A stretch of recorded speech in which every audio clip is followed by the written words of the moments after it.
It's time for Reason. If you have a $200, $300, $400 cell phone bill every month for you and the family, then you have a problem, because we're paying you what the market actually sets for you and for your job skills. We're paying market value for you, and you're not going to manipulate the market on what the value of your job is just because you can't figure out your own personal budget. That's on you. That's not on me. We need to remember that we need to take on personal responsibility. This is the Voice of Reason with Andy Hoosier. Then I'll get on my knees and pray. We don't get fooled again.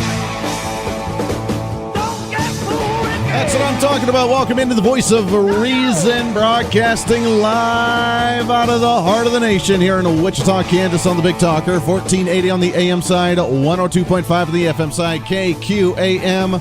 Simulcasting on TV, KGPT TV, channel 2610. What's up? Welcome in. It's the Voice of Reason. I am Andy Hoosier. Great to have you along today on, I cannot believe it, it's Friday. We finally made it. Let's make it a free-for-all Friday. What do you say? Come on. As usual, today's whatever's on your mind, bothering you, troubling you. Let's have a little fun. Let's do the thing. Getting ready for a holiday weekend right here on the show. Let's do it. Come on. All right. 316-721-8255, 316-721-TALK. If you want to join into the program, I'd love to hear from you today. Shoot me a message all over social media. Facebook.com/1480KQAM. You got the Facebook Live feed up and rolling. Like it, share it, leave a comment, ask a question, call me a jerk. I don't really care what you want to do. Let's just make it happen, blow it up, starting the algorithms of social media, even though they try and suppress conservative agendas. Oh, man. We got a lot to talk about today. It's going to be a big one. It's going to be a fun one. Coming up in hour number 3, it's going to be part 3, our trilogy of our Legislative Recap 2018, as we have State Representatives Susan Humphries and Joe Seiwert coming in studio for the hour. I'm looking forward to chatting with them. The reason I did a part 3, we were only going to do 2 parts to this, but there were still many issues that we haven't even begun to discuss about what happened from the legislative side, which I know it's crazy, right? Because not very much happened. Not a whole lot of productivity this year. So I thought maybe 1, maybe 2 sessions and we'd be able to be done. We'd recap it all. Everything's all good. But then a lot more details began to come out on what's actually going on and what actually happened. And going into the midterm elections, kind of important. Going into the 2-year budget cycle for the state of Kansas, kind of important. So we'll talk with State Representatives Susan Humphries and Joe Seiwert in studio for the 8 o'clock hour. If you have any questions, comments, then you're more than welcome to chat with them in the final hour. Plus, today, being that this is the last day before Memorial Day, and Memorial Day being on Monday, we will not have a show live on Monday. We will be doing our Memorial Day tribute. That'll be in the second hour. We'll be talking about Memorial Day, the importance of it. And as you know, this is the most patriotic show on radio and TV, which means that we'll be doing some of the flag-waving, heart-throbbing, nice, wonderful, beautiful American patriotic stuff that we like to do on the show. So we'll do that coming up in hour number 3, and even a little bit probably in this hour as we tease some of that. But sometimes there are stories that just fall on your lap that you just cannot believe. They truly, some of them, you just cannot believe that it's actually a legit, real story. And we always mock a little bit because, you know me, I'm a millennial. I'm a younger generation individual. I understand the hardships of the student loans and the trying to raise the family and the craziness that goes on in today. I get it. It's totally me. There are those that I like to poke fun at sometimes within the millennial generation that truly express the general feel and the reputation of what millennials actually are. And I saw this story, and I just about fell over laughing because this is the way many of them like to act. So I think today we need to start it off as our... It's your Pinko Flaming Commie Corner. Yeah, that's kind of what I'm talking about, baby. And this one had tipped to ABC News.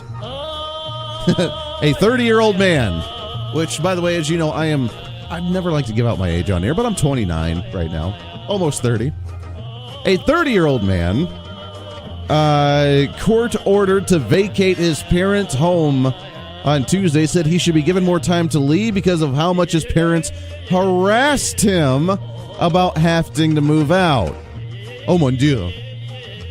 Michael Rotundo has been living rent-free with his parents in Syracuse area in New York for 8 years when a state Supreme Court judge ruled on Tuesday that his parents, in his parents' favor, ordering him that he must move out. Rotundo would plan to appeal the decision. He's going to appeal the decision. No, you're big meaty heads. I'm not supposed to leave. I'm no burden to you. You can't make me. Rotundo plans to appeal the decision, said he stopped speaking to his parents when they alluded to him wanting to leave the house in October last year, just 1 month after he had lost custody and visitation rights to his son. I'm not bothering them by living there, he says.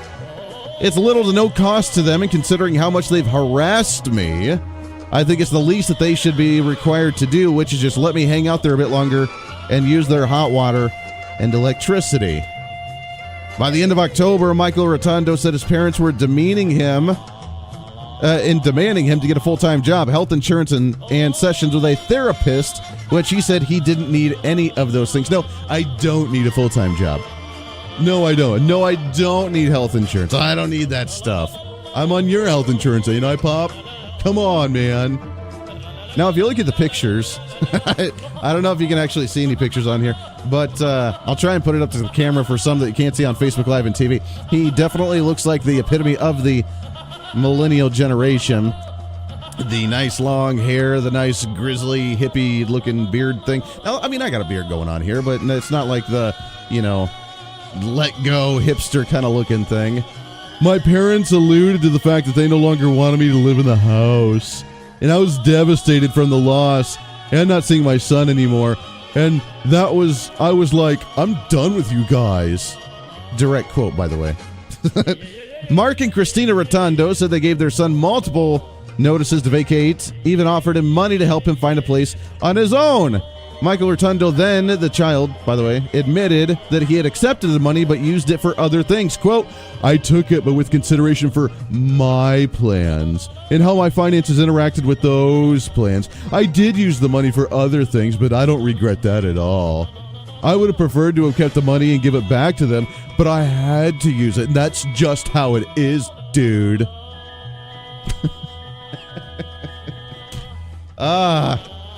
This is a great way to start a Friday morning. This shows right there, I'm entitled to staying at your house.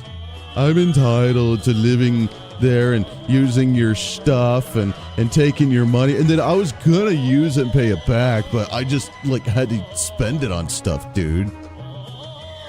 Me and my family, he continues, me and my father recently tried to occupy the same space at the same time in the house. And I said, excuse me. And he said, well, I will not excuse you, Michael. And he's just trying to stir things up so that he could get me to say something. And it's my overwhelming belief that he's trying to make it so that he could try and call the police or something to support his case for me moving out. So the child of an 8-year-old living in the body of a 30-year-old.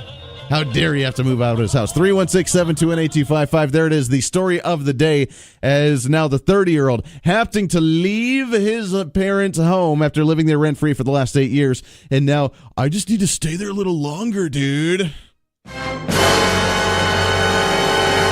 Terrible travesties. Terrible, horrible travesties. 316-721-8255. 316-721-TALK. We have a lot to get to today. Oklahoma had a shooting yesterday. We'll talk about that. And guess what? With the shooting that happened, we'll wonder. I'm curious to see how it ended and who stopped the shooter. We'll chat with that. Plus, we do have our Memorial Day stuff, but it is a free-for-all Friday for you, so you can talk about anything that you want to. We had a great conversation yesterday with a lot of the big stories that are happening, current events when it comes to the kneeling of the National Anthem on the NFL football field, when it comes to the swatting incident here in Kansas and in Wichita, and then, of course, to some of the other shenanigans. Of course, North Korea as well. I mean, that's big. I mean, come on, North Korea there backing out, or at least saying that they want to continue it on. Donald Trump, the one backing out. And now the progressives, not quite sure how to handle this one. It is kind of fun to watch them get uncomfortable and stir in their seats. Let's go to the phones, though, shall we? 316-721-8255. Good morning. What's your name?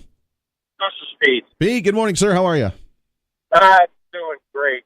You know, that story you just had about that guy not wanting to leave his parents' house? Yes. I saw his picture. And first off, talk about a failure to launch. and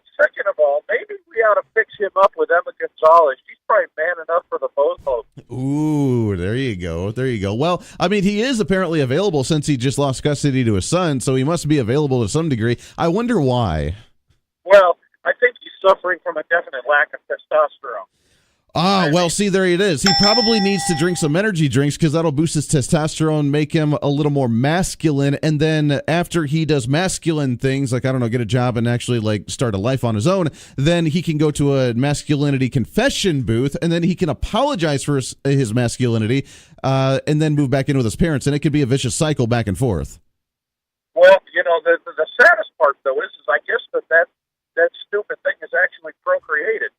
I mean, how sorry is that? It's under or over odds. There you go. Under or over odds on if you think he was one of them that tried to let the child choose its gender. Well, nothing surprises me anymore. There it is. There it is. I don't know. It's sad that we have to deal with individuals like that. They are, like you mentioned, a failure to launch sort of situation to where I'm not sure how they're necessarily contributing factors to society, and they feel like they're entitled to everything. And we run across these people in the street, at work sometimes, if they get a job, or just in the local restaurant or pub almost every day, and it's really upsetting and concerning because that's the way generations are going.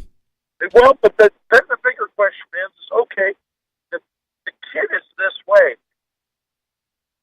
I wonder if his parents were his best friend growing up, or if they were really a mother and father. Well, and that's the big question. I mean, the parents are now wanting him to leave the home, but they've asked a lot of times. They've asked it, obviously, since October. Now they're trying to start a lawsuit, and the fact that they have to take it to court to try and get their son to move out of the house. I mean, what were the parenting skills before? Did they raise him right to try and teach him the hard work ethic, or did they try and be his best friend, and now they're starting to realize the mistake they made because they didn't raise him the right way, and he is not really launching on his own to go do his own thing, and they've begun to regret their decisions. I get a definite sense the umbilical cord was still attached. I mean, the fact that they took him to court, back when I was a young man and they had to get out of the house, it was usually a boot in the butt. Sure. To get out and be a man. Go do your thing. That's right. We don't want you here anymore. I love it, Pete. I appreciate it very much. Got to take a break here. Your thoughts and calls, 316-721-8255, 316-721-TALK. We got a lot to get to today. There's a lot of big news happening, especially with the shooting down in Oklahoma. We will touch on that just south of our border and get your thoughts and calls on that one. 19 minutes past the hour. It is a Free-for-All Friday. It is a hashtag Memorial Free-for-All Friday as we celebrate what the purpose of the holiday actually is and make you remember. It maybe wave the flag a little bit because we are one of the most patriotic shows on radio and TV. This is The Voice of Reason. Stay here. The Voice of Reason with Andy Hoosier.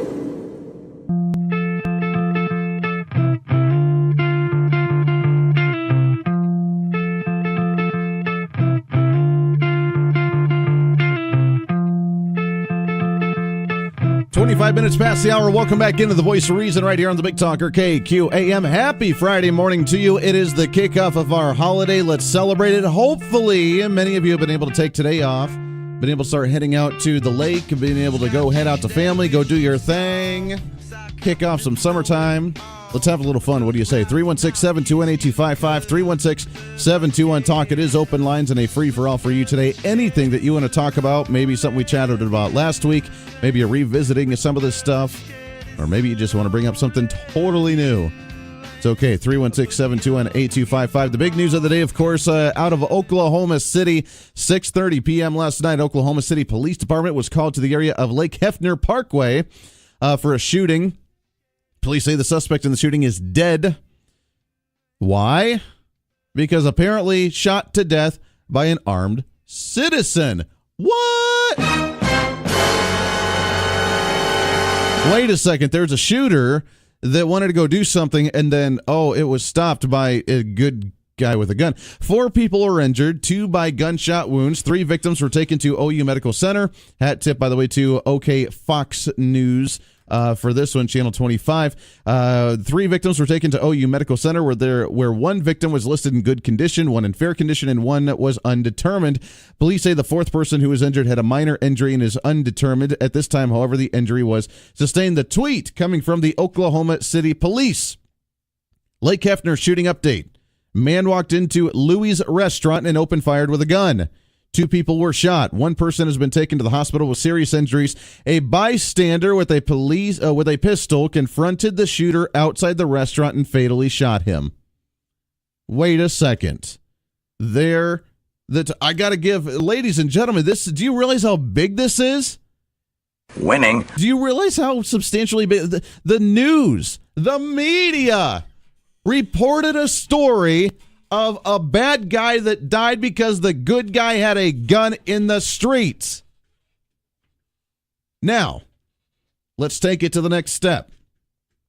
The state of Oklahoma tried to pass constitutional carry, as we have here in the state of Kansas this year, in their state legislature. It got passed by both chambers of Congress. It was vetoed by the governor of Oklahoma.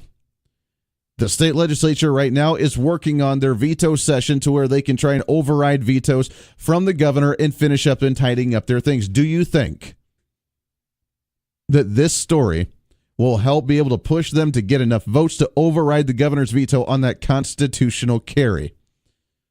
Which I was surprised that they actually vetoed it in the first place, but nonetheless, they didn't like the fact of, well, we already have very friendly gun laws here, and we don't need constitutional carry, because then, of course, they use the example of, it's really scary to not know who's supposed to have a gun and who's not supposed to have a gun, and law enforcement doesn't know how to enforce it, and law enforcement doesn't know what to do when someone actually has a gun out there just randomly walking down the street because of a constitutional carry issue, and yada, yada, yada.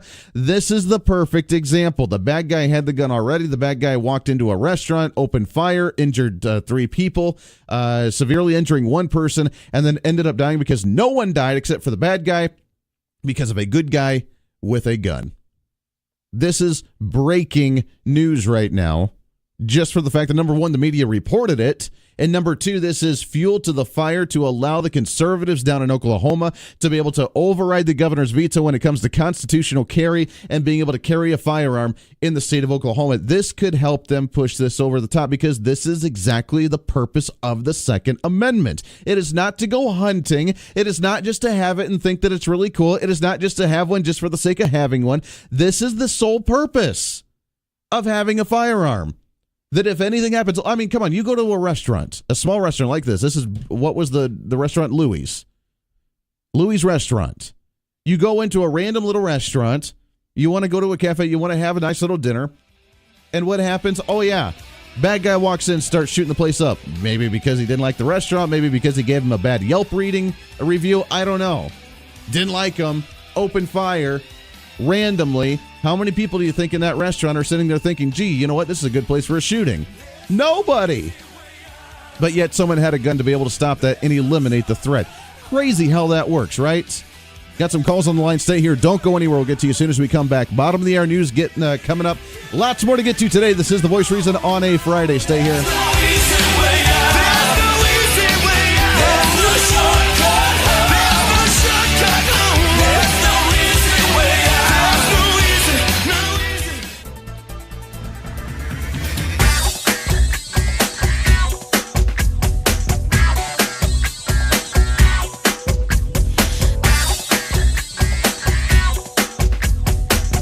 It's time for Reason. We just increased education funding last year, $400 million over the next 2 years.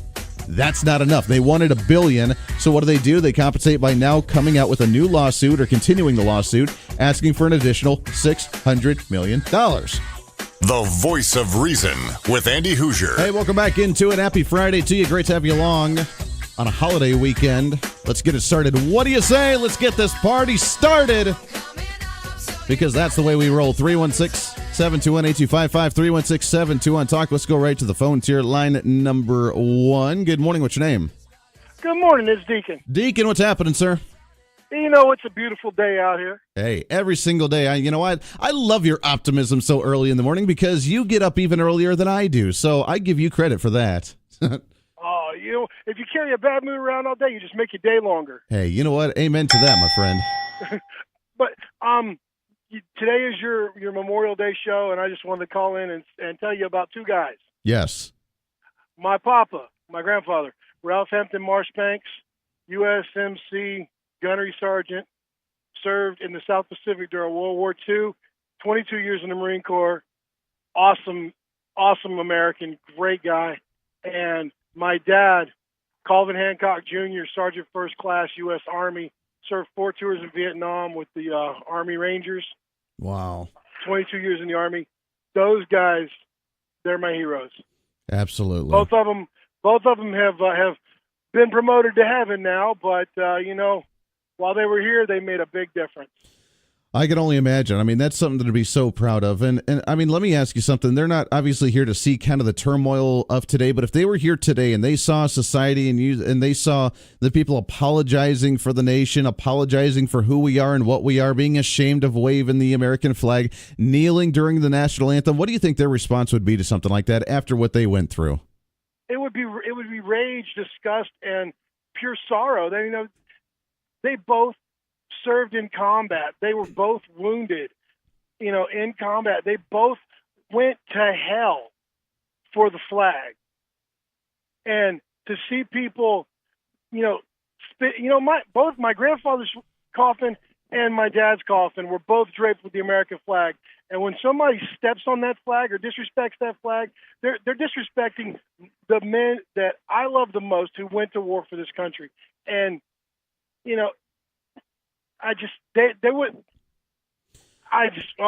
know sickening. it's emotional, isn't it? It is almost personal, which I don't know. Some people, the progressives mainly on the left side of the aisle, don't understand the personal connection that we have with the American flag, because you're right, when we see them stomping on it, when we see them burning it, when we see them apologizing for it, when we see them hating it and saying that it's just a flag built on racism and slavery and this and that and all this other garbage that they talk about, when they say that, it's almost a personal, as if like they just went and started slandering our wife and started calling our wives names or doing something to our children. It's that personal, and we get that emotional about it because there is some kind of connection of when we see that, we see the flag that's draped over the soldier's coffin, and we relate it to the same thing, to where it's a personal attack on us. And my papa, when he was in the South Pacific, he was island hopping to Japan. He was there when they took Suribachi on Iwo Jima, and when Obama went and apologized to the Japanese for what my papa had to do, mm-hmm. You hear people talk about guys that can't be around, the 4th of July fireworks. Sure. About 3 years before he died, my papa went out to the fireworks with us, and after the first couple went off, he went and sat in the truck. I had to take him home. 30, 40 years later, I can't remember how long it was after, he was still messed up from what he went through for this country. Sure. And, And how does the government treat them? Oh man, it's disgusting. They can't get the health care that they need. I mean, it's getting better now that we've got President Trump, but they're treated like second class citizens. They came back from a combat zone. We need to take their guns away, take their rights away. That's crap. Mm-hmm. I get it, my friend. It is one of the things I will never truly ever understand from the progressive side of the aisle. Deacon, happy Memorial Day weekend to you, my friend. I appreciate it very much, and God bless your family. That's fantastic. It's a great story. I want to hear from that today. Your story, your service, or your family members that served. I want to hear that today for Memorial Weekend, because that's what today's really going to be about, and I want to focus a lot of time on that. But it is emotional. It is personal, and some say, "How could you, Andy? It's just an American flag. It's just the flag. It's okay." It represents what we want it to represent. No, it represents something that's actually really important. It actually represents something that's been representative of that same thing for 300 plus years since we started this nation. It's been a representation of the idea that we are the most unique nation on the face of the earth. It is the representation that we are the most free nation in the entire world, and have been since the existence of mankind. Name one other nation that has been able to give you the freedom to believe what you want to believe without being persecuted. Give me another nation's name sometime in history to where you're allowed to get on a soapbox, you're allowed to stand out in a crowd, you're allowed to get on TV, you're allowed to get a microphone on the radio, and you're allowed to say the ridiculous things. You're allowed to say things that are legit, or you're allowed to say things that are entertaining, or you're allowed to attack and criticize your elected officials, and you don't get thrown in jail for doing it. Now, obviously, if I made a threat to somebody, I'd be rounded up and I'd be shut down pretty quickly. If the FCC said that I would, if I said some kind of outlandish word on the show, then I would get arrested or I would get in trouble or I'd be shut down or I'd be fired. But I can get on here and I can say, hey, elected official, you're voting the wrong way. Hey, let's discuss some ideas. You're kind of a jerk. No, I haven't called very many people that, but sometimes it calls for it. And I'm allowed to do that. What other nation are you allowed to do that? On the radio, on TV, on social media? What other nation allows you to do that? And why can we do that? It's because of the individuals that died to defend that right. With the vision that we had all the way back when we crafted and created this nation, that we said, you know what? We need a nation to where we can live freely. We can have liberty. And by the way, that's not protected or guaranteed by the government. It's guaranteed and protected in spite of the government, which is why we need to keep the government limited. All you progressives, all you liberals, all you Democrats that look towards the government for all your answers, you are wrong. You are completely naive. You are completely ignorant, and you are wrong. And you know me, I'm a nice, happy-go-lucky kind of guy. I'm just kind of go along to get along kind of thing. But when it comes to this, you need to understand government will not protect your rights. Government only takes away rights. Oh, we have protected classes, yay! No. Protected classes don't do anything. Because just as government gave them and granted them to you, quote unquote, which they didn't, you already had them, they just had to clarify that, they can just as easily take it away. Government does not preserve rights. Government takes them away. We have rights and liberties in spite of government. There's actually a fun math formula that I want to talk about coming up in hour number 2 if we get a little time and chat about that, because it's really interesting to think about the laws versus the number of people in the population versus the freedom and liberty that we have in the nation. So it's a really important kind of fun discussion, especially on a day like today. But we need to remember the purpose of this nation. And when we see someone apologizing for it, when we see someone trash it, when we see someone stand on the flag, when we see someone burn the flag, when we hear death to America, when we hear it from within our very own borders, it's heartbreaking because it's personal. Yes, it's personal. There are 3 things in my life that I love more than anything else, and that is God, family, and country. And it's really hard to decide what order that's all in.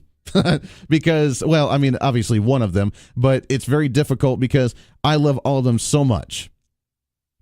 And I will do anything for God, I will do anything for my country, and I will do anything for my family.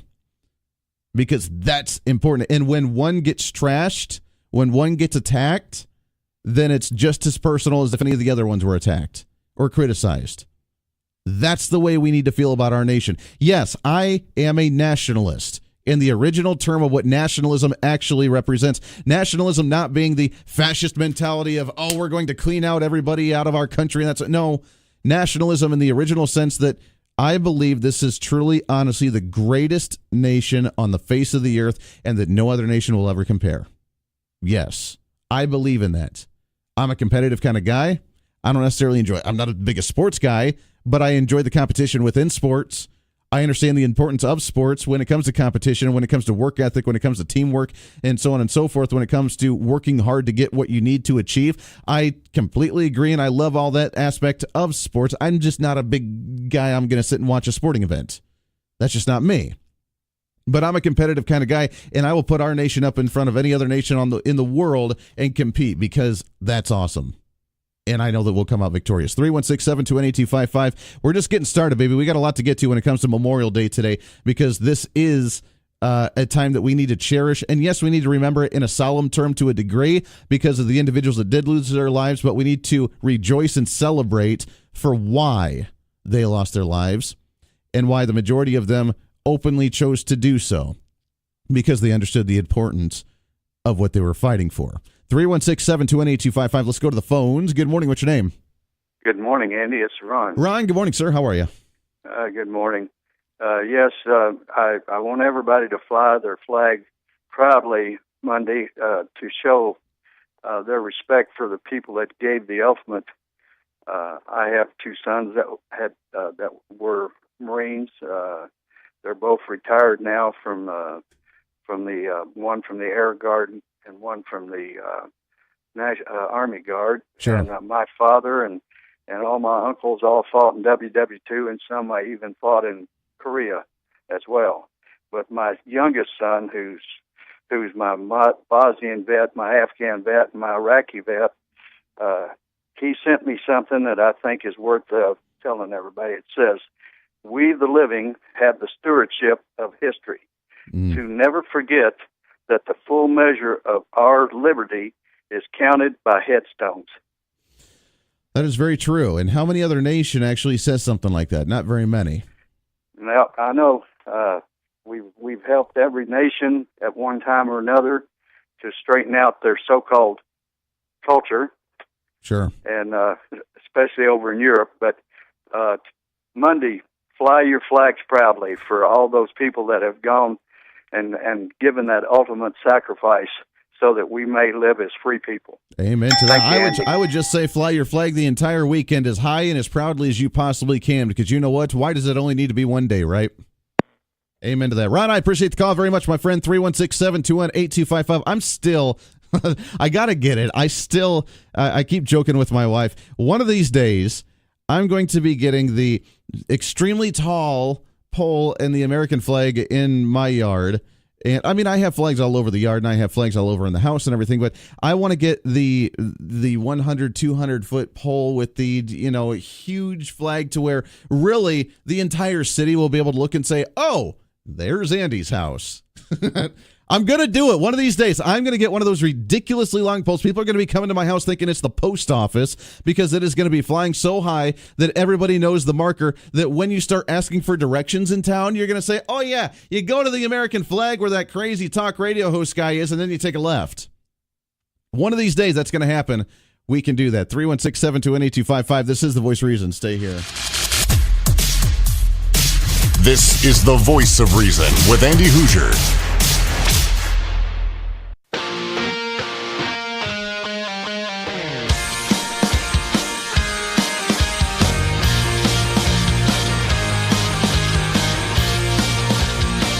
Hey, welcome back into The Voice of Reason, wrapping up hour number uno.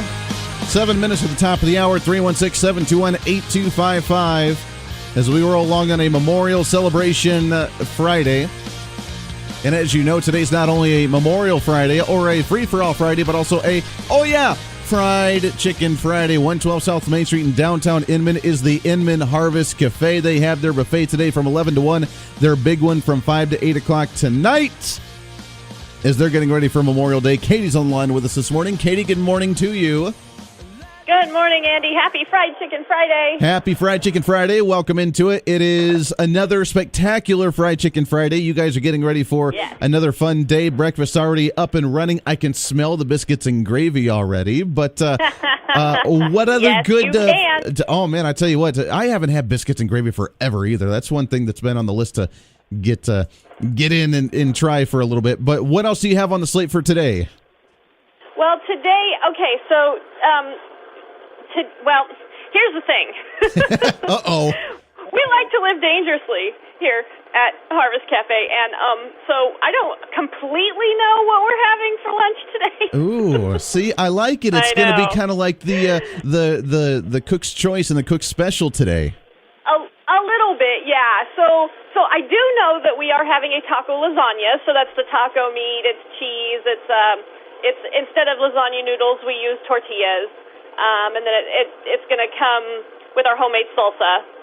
So that'll be out there. And I also know that we're going to have pigs in a blanket, which will have the hot dogs with the homemade breading, the bread around it. So I know we're going to have those two things. Okay. Beyond that, fried chicken. Very nice. As always. As always. And all of the wonderful goodness that you always come to expect here. But for our third entree, I have no idea. Well, you know what? That's all right. It's going to be the specialty. It's going to be like the mystery box, and to get to see what opens up there. Food. That's right, the mystery food. And what you need to do to really catch people off guard for Memorial Day is put in a little green or red or blue food coloring into there and just kind of see how to mix it up. And I mean, I can see it. You put the fried chicken out there, and it's like a blue piece of fried chicken. That would be kind of fun. I don't don't know if there's enough food coloring in the world to turn chicken blue. That would be something to definitely experiment with. That would be fun. There we go. Oh my God. I love it. I don't know about that. I don't know about that one, yeah. So you have the big buffet from 11 to 1, the dinner buffet tonight, 5 to 8 o'clock tonight. We do need to remind everybody that also, along with the dinner one, you do have your free slice of pie when you walk in. Make sure to grab it before you even sit down. But what kind of pies do you have lined up tonight? Today we have coconut cream, we have chocolate cream, banana cream, a Dutch apple, strawberry rhubarb, custard, cherry, peach. We'll have a banana split, and we'll also have a key lime. So lots and lots and lots to choose from. And I want to point out real quick that we are open tomorrow. A lot of little locally owned independent restaurants do close for the weekend. We do not. We are open tomorrow, 6 a.m. to 2 p.m. It's a great time to come down and try our breakfast. We will have our full menu served all day long, and then of course we're closed Sunday, Monday. So Sunday, Monday for the weekend and everything. Well, very good. That's a perfect way to get up there for the weekend. Enjoy it for Memorial Day if you're traveling, and today or tomorrow, get up there and enjoy the Inman Harvest Cafe, 112 South Main Street in downtown Inman, 620-585-6925. Go and check them out. Go get some of that blue fried chicken, right? Going to promise blue fried chicken. There you go. There you go. That's all right. At least enjoy the fried chicken because it's good enough on its own. If it's blue as a surprise, then that could be something it'll be a look. surprise. Yeah, there you go. If it's blue, it'll be a surprise to all of us. I was going to say maybe a surprise to you just as much as to the customers. Right. So there you go. Yeah. Katie with the Inman Harvest Cafe. Enjoy it. We'll check in with you here in a couple hours again. All right, thanks. Talk to you later. Always a good time there, Katie, with the Inman Harvest Cafe. We appreciate those guys partnering up with us here on The Voice of Reason. Lots more to get to. Hour number 2 right around the corner. When we come back, we'll shift gears into our Memorial Day celebration. I do want to talk about more of your phone calls. If you do have anybody that was in the service that you want to talk about, give a shout out to. We'd absolutely love to hear that on the Facebook Live as well, facebook.com/1480 KQAM. Get that going. Let's celebrate Memorial Day. We got some fun clips. I do want to talk about the National Anthem in the NFL as well. Kind of appropriate how this statement came out the week leading up to Memorial Day, as we are trying to actually be a little bit patriotic again. Just a little bit. We'll do all that and more. Plus, hour number 3, we'll have our legislative recap, part number 3, with a couple state legislators in studio, Susan Humphries and Joe Seiwert. Looking forward to them coming in. This is your show. It's time to speak up, speak out, speak loud, speak proud, speak the truth, and always speak some reason. Hour number 2, The Voice of Reason, coming up. Stay here.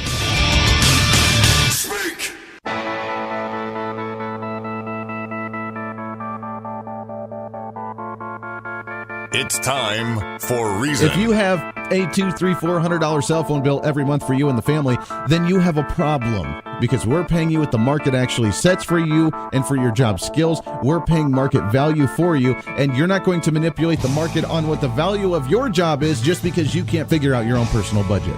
That's on you. That's not on me. We need to remember that we need to take on personal responsibility. This is The Voice of Reason with Andy Hoosier. Then I'll get on my knees and pray. We don't get fooled again. Don't get fooled again. That's what I'm talking about. Welcome into The Voice of Reason, broadcasting live out of the heart of the nation here in Wichita, Kansas. On the Big Talker, 1480 on the AM side, 102.5 on the FM side, KQAM. Simulcasting on TV, KGPT TV, channel 2610. What's happening? Great to have you along on a Friday. Can you believe it? We finally made it to the holiday weekend. Let's make it a free-for-all Friday. Come on. As usual, today it's whatever's on your mind, bothering you, troubling you. I am your political therapist, so let's work through it together. What do you say? Come on. Let's do it.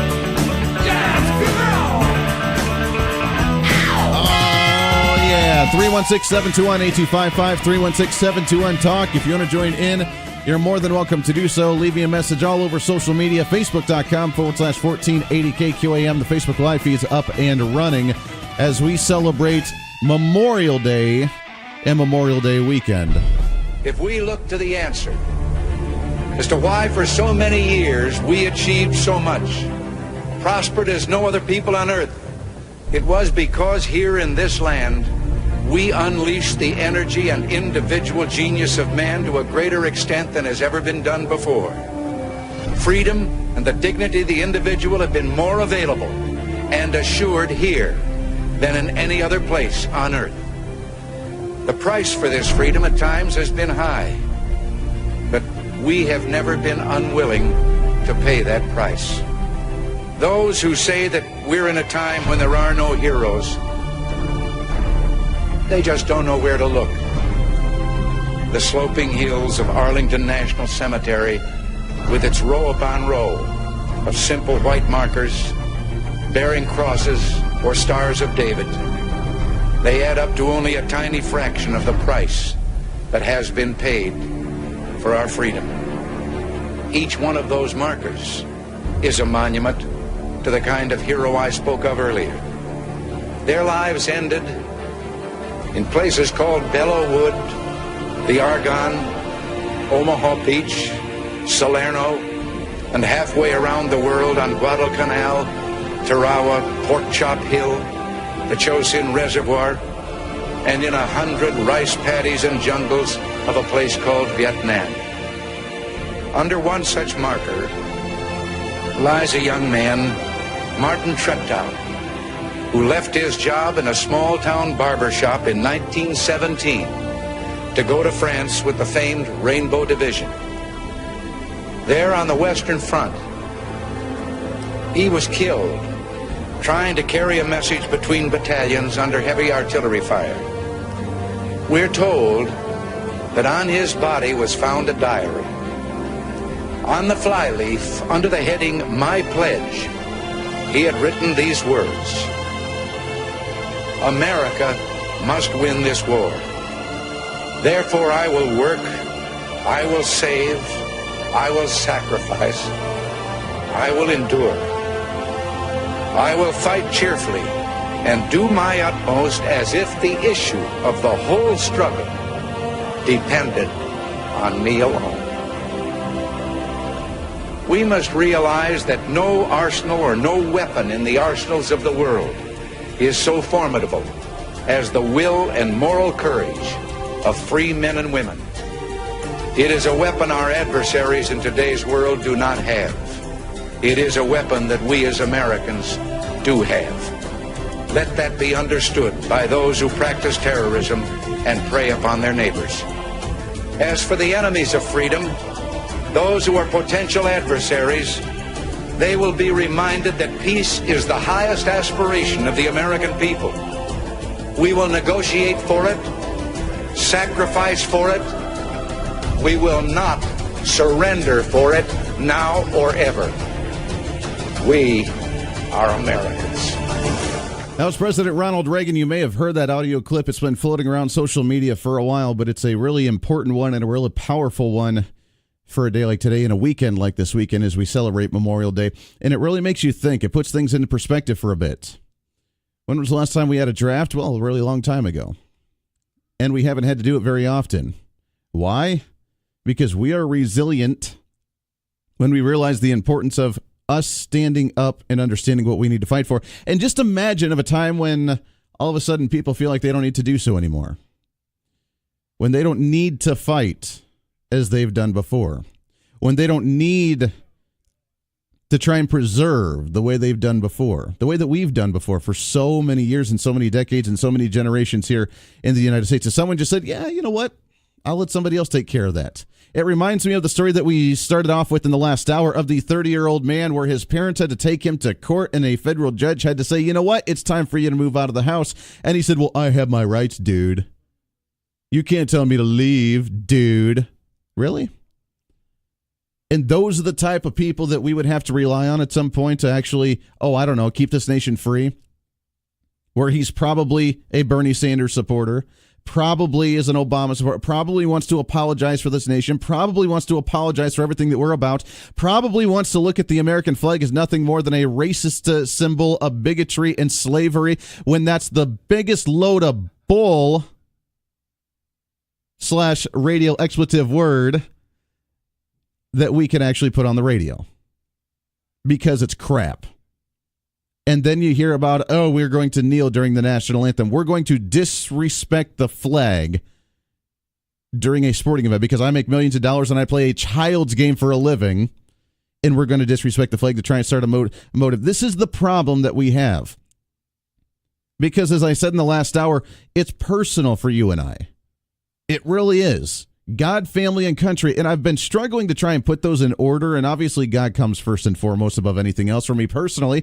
Maybe not for you, but for me. But when it comes to God, family, and country, I've always struggled on what order to put those in. And I realize I can't put those in order because they all work simultaneously together. God obviously allows anything like this to happen and allows us to have that free will to make the choices that we do, aka giving us the liberty and the liberty and the freedom that as human beings we desire. And I kind of see this as the pyramid. It's kind of a pyramid structure because you know what? I cannot fight for the country that I want to. I cannot believe in the God that I want to without the family supporting me to do so. I have a wonderful family that allows me to do that. And I need their support to continue on. I could not honestly do this radio show or give my opinion or be this energetic or be this passionate without having the family support me.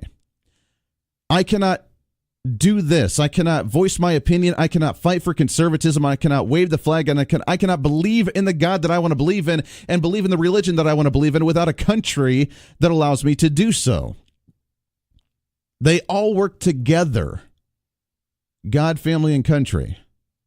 The order, well, it's up to everybody individually and what they want to make as the priorities there. But you cannot, in my opinion at least, put a 1, 2, 3 ranking on those because they all work simultaneously together. God allows all that to happen. Obviously, he's at the top of the pyramid. But the other two, I mean, they work simultaneously. I cannot fight for my nation without my family's support, and I cannot have my family support to believe in whatever I want to believe or to fight for this nation or to believe in the religion that I want to believe in without a country that allows me to do so. And it's that important. And we see somebody kneel for the flag because they feel that there's injustices, then let's figure out the injustices. But I'm pretty damn sure that there's not a football player that's making $10 million plus that has been treated injusticely or have been treated unfairly by playing a sporting event and playing a game and feels like they're entitled to kneel and disrespect every single individual that's buried in Arlington Cemetery today. Every single person that has an American flag draped over their coffin, I highly doubt that they've had or seen injustices as these people have as they've died to defend what that flag actually stands for. Yes, they have the right to do so in the nation. Now, under the laws of what their boss and their company actually says, that's a different story, at least today, as the NFL is trying to clean up on that. And if you feel there's injustices, you know what? You work for, I mean, come on, you're a football player. You play, 3-4 months out of the entire year. You're training off and on throughout the rest. You have the rest of the damn year to go and fight for whatever injustices that you feel that there are in society. Go do it. All the power to you. I applaud you for doing so and being socially active. Good for you. But give me a break. Give me a break. There's no slavery today, and there hasn't been slavery in a long time. And if you demand for a reparation, if you demand for injustice, if you demand for this and that and the other, because that we want to lump in together that everybody's all just a bunch of bigots and hateful jerks, then it's not us, it's you, because you're not seeing clearly. And you need to do it respectfully. And say, yeah, there's been injustices. Yeah, we've made mistakes. Yeah, guess what? We're human, and we're a nation made by humans. We've made mistakes. We're working on cleaning them up. But God bless America and still think that this is the greatest nation on the face of the earth. 316-721-8255, 316-721-TALK. Let's take a phone call, shall we? Line number 1, good morning. What's your name? Hello? Hello, how are you? Oh, yes, I called about Memorial Day. Go for it. Okay, I wrote a book about two of my relatives. And one was 15. On his 15th birthday, he enlisted. And he looked so German, 6'5" or 6, blonde hair, blue eyes, and he knew Plattdeutsch, low-level German, being in America. And the story goes that they made him supposedly a spy, and they dropped him behind the lines. And it was supposed to be behind the lines in Germany, and it was behind the lines in Poland. Wow. So I finally wrote a book. I got permission from them to write a book about this and how he survived and how he helped people. So this was a real story. Yes. Fantastic. And they're parallel stories.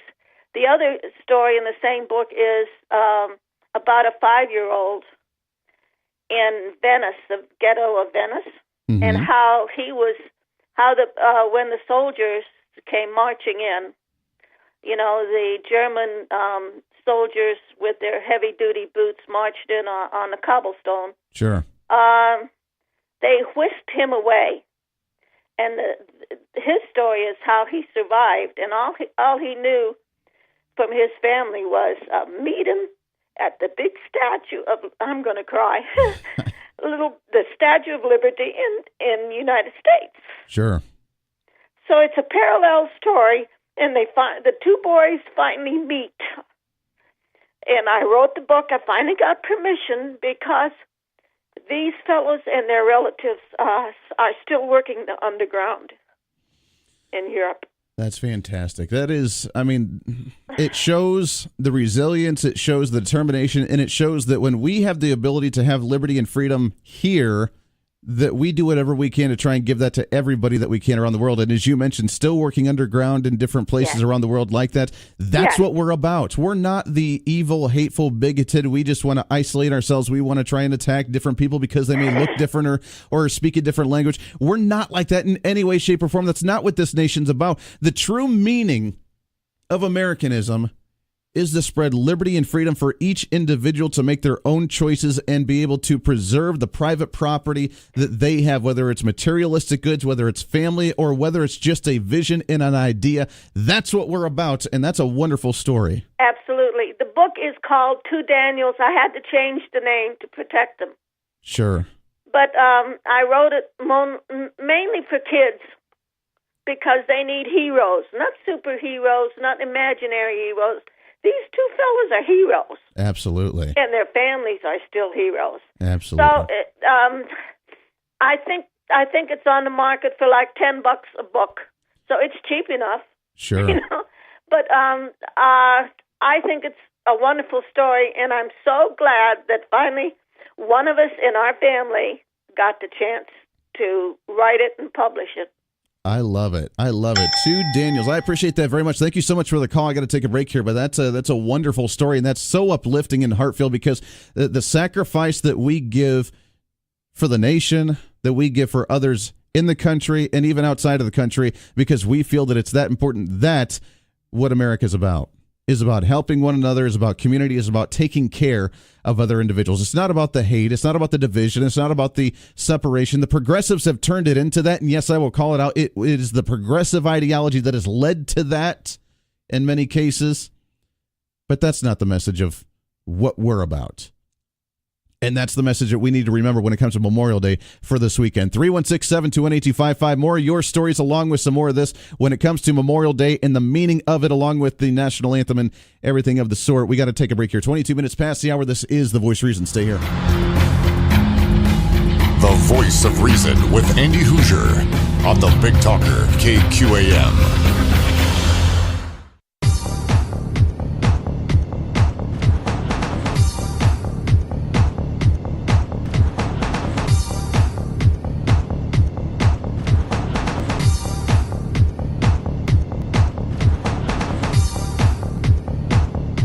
26 minutes past the hour. Welcome back into the Voice of Reason right here on the Big Talker KQAM. Rocking it today when it comes to Memorial Weekend. Hopefully you're out and about enjoying, celebrate, be careful, be safe, have fun.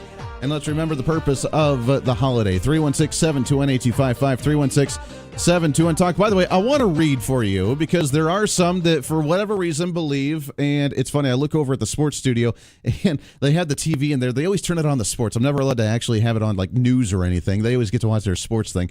But they turn it on and they're showing all the video of the NFL players kneeling during the National Anthem.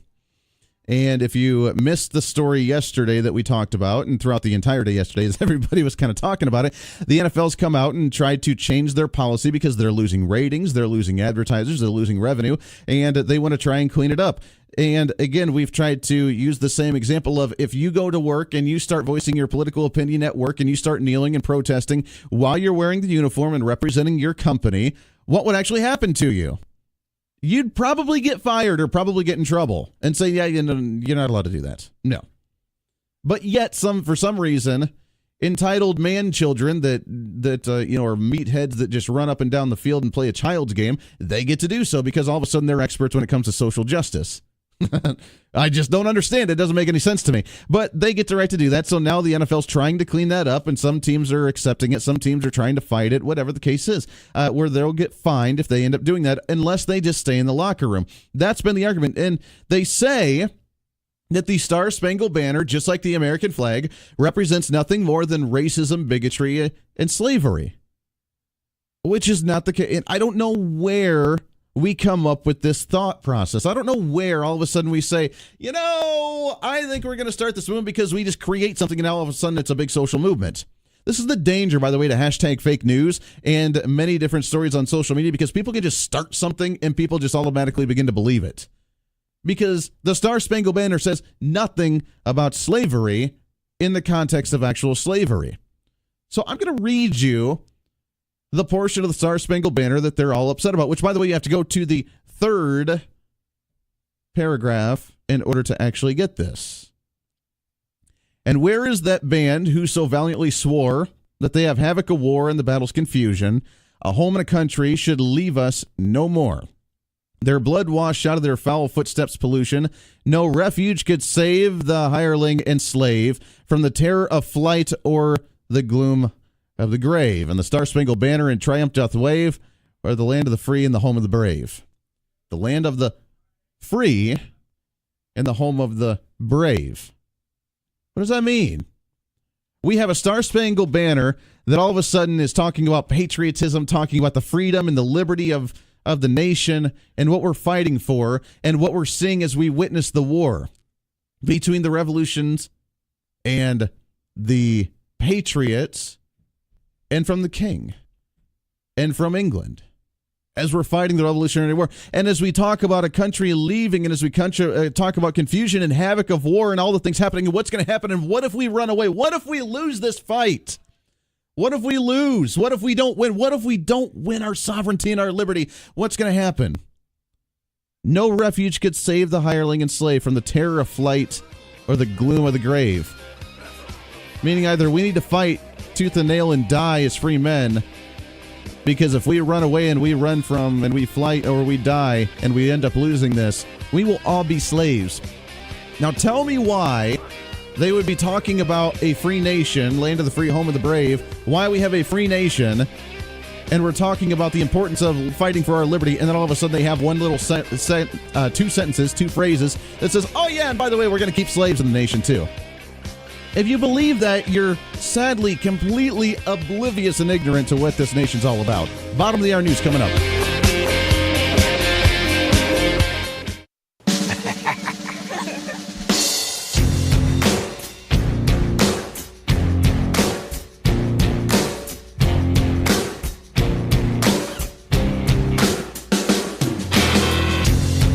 Wichita's fastest growing radio show. You're listening to The Voice of Reason with Andy Hoosier on the Big Talker, KQAM. Hey, what's happening? Welcome back into The Voice of Reason right here on the Big Talker. Great to have you along today. It is a Friday, a free-for-all Friday, meaning still, whatever's on your mind, you can change the topic. You can talk about whatever you want to today. You run the show. I just sit back and enjoy today. Some say I do that every single day. But it's up to you today. 316-721-8255, 316-721-TALK, as we are moving forward with our Memorial Weekend, kicking it off. Coming up, hour number 3, I am really excited. State Representatives Susan Humphries along with Joe Seiwert both coming in studio for the hour. Next hour, I am really excited about that. Wrapping up our legislative session 2018 as we talk about some of the issues that we have not been able to address yet with the other 2 days that we've done this recap. 316-721-8255, 316-721-TALK. I want to do something a little bit different, and this is really hard on radio. If you're TV, it'll help a little bit, or on the Facebook Live, but I want to do something, and I want you to, if you are on radio, by the way, you can go to kqamradio.com, under the local shows tab, find the Voice of Reason, and it's the daily or the weekly blog that I have on there. We always try and find, I'm a nerd, I'm a dork, and I always try and find fun ways for us to understand the importance of conservatism, the importance of constitutionalism, the importance of what this nation was about, and the importance of liberty and freedom. It's kind of important. So I want you to go on there real quick, and I'll give you a minute to do so. But there is, and actually a listener sent this to me, and I really appreciate it because I've never seen this before. But I think I'm going to try and run with it for a while. And it is a math equation to try and explain freedom and how easy it is for freedom to be changed, manipulated, or stolen away. Now, if you remember math in any way, shape, or form, or if you're a math guru, if you're not, then that's okay too. But if you remember math problems, a simple math problem where there's a variable, y equals 2x plus 3 or whatever, these simple math problems, it's really a graph, and it is the mathematical equation to show on a graph. And depending on what numbers you plug into each variable numbers, then you show up at a different point on the graph, on the chart, sort of thing. And the math problem itself shows the curve or the straight line or the bell curve or whatever you're looking at on the graph. It's very basic stuff. I mean, I'm a dork that way. I enjoy that. Some people didn't enjoy that side of the math side. That's all right. Bear with me for a second here because it's kind of an interesting concept. And if you're watching TV or the Facebook, I kind of wrote it down on this a little bit so you can see it. If not, you can go to kqamradio.com and go to my page and find it. But in the variables, it's so easy for freedom to be taken away. And now we try and show the examples of it when we pass regulations, when we pass taxes, when the government grows, whether we're talking about a city government, county government, state government, federal government, it doesn't matter. When they grow, our liberty's taken away. So I want you to write this down for me for a second. F equals, which F, of course, meaning freedom. Now we have the rights and the laws. Between rights and laws, which one's bigger? Hopefully the rights are bigger than the laws because your rights should trump the number of laws on the books. Because if you have more laws on the books, then you don't have a whole lot of freedoms, do you? And I don't care if you're trying to talk about protected classes or not, but rights R minus L, the rights minus the laws. So if the laws increase, and guess what? You have less of a whole number of rights, right? Think about that for a second. Then on the bottom, it's kind of a division problem here because we're really dorks and we even go to the next step. People times the number of laws. It's just historically accurate.